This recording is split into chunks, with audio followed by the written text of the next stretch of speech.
you and at least provide you some sort of relief to ensure that you do not completely get liquidated.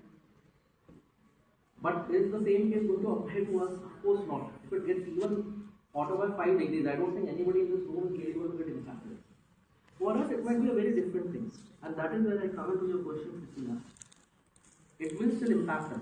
Now, I am also working with a couple of organizations who say that if the heat increases, the cost of cooling in larger commercial complexes increases.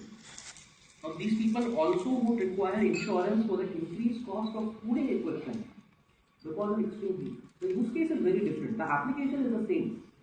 Everybody has a different response to heat. I fully agree with Mangesh that we need to build evidence. We cannot just say randomly that, okay, I have a product, let me just sell it to whosoever is going to buy it.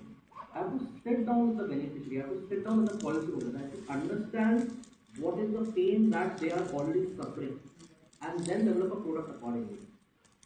I am also working with a hotel chain that says that the footfall drops excessively when it is very hot. They have the evidence to prove that. In 2024, North India footfall was extremely low. Now they have certain evidence, so why not? They are also in the business of making money, and if their footfall drops, if their occupancy drops, they can take insurance. So, the idea is very simple. I just repeat again. Let us start with the why. And if the why makes reasonable sense, we go ahead with insurance. If it does not, we do not go ahead with insurance. Or at least we identify the actual pain points which have been covered. With that said, when it comes to national scalability, I think the most important question again starts with the why, and based on that why, we have to develop a messaging. We cannot say the same message to everyone. We cannot say that, hey, I have come up with a heat insurance program and this is going to suit you. Nobody, if I honestly come and ask you, there are a lot of people in the insurance fraternity here. How many of you have an insurance product which you have opted for voluntarily? Very few. We all take insurance either as an embedded product or because it is mandated by some law or some regulation. We have to understand that nobody else, if we who are one of the most insurance savvy set of people in the country, if we do not go and take voluntary insurance, nobody else is going to do that. So the messaging, the way the insurance product is presented to the people who are the ultimate intended beneficiaries, that has to be worked on. So it's not just a financial sustainability thing, but it's the biggest role which I think a national scale-up for such a program would require is understanding the pain points of each community and working with those communities to solve their own pain points, creating a messaging around their own problems. So if you're talking about the dairy industry, of course, loss of dairy productivity is a huge problem. But will the same thing apply to, I don't know, poultry? Maybe, may not be. We have tried that.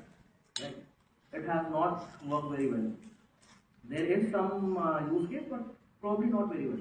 We have tried that with aquaculture also, with shrimp manufacturing and that shrimp production, and that is something that was a product which was developed along in a partnership with the Central Institute of Brackish Aquaculture, which is of course an ICAR institute. But ultimately the product did not pick up. Why? Because we cannot just randomly say, hey, I know how to calculate temperature, I know how to apply a couple of mathematical formulas, let me go and apply it everywhere universally.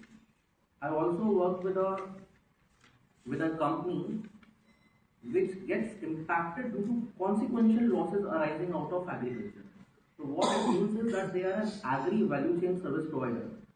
And if heat impacts the agricultural produce in that region, these people would get indirectly or consequently impacted. Now it's a very different type of risk. While we have an insurance product for crop insurance and the farmers are getting covered, what about these people? These poor souls also need something to protect them. But we cannot again go back and say that I am going to apply the same formula. So we have to sit down with every person, understand their why. And I think once we are able to do that and develop a message around it, that's the way forward to scale up. That's all from my side.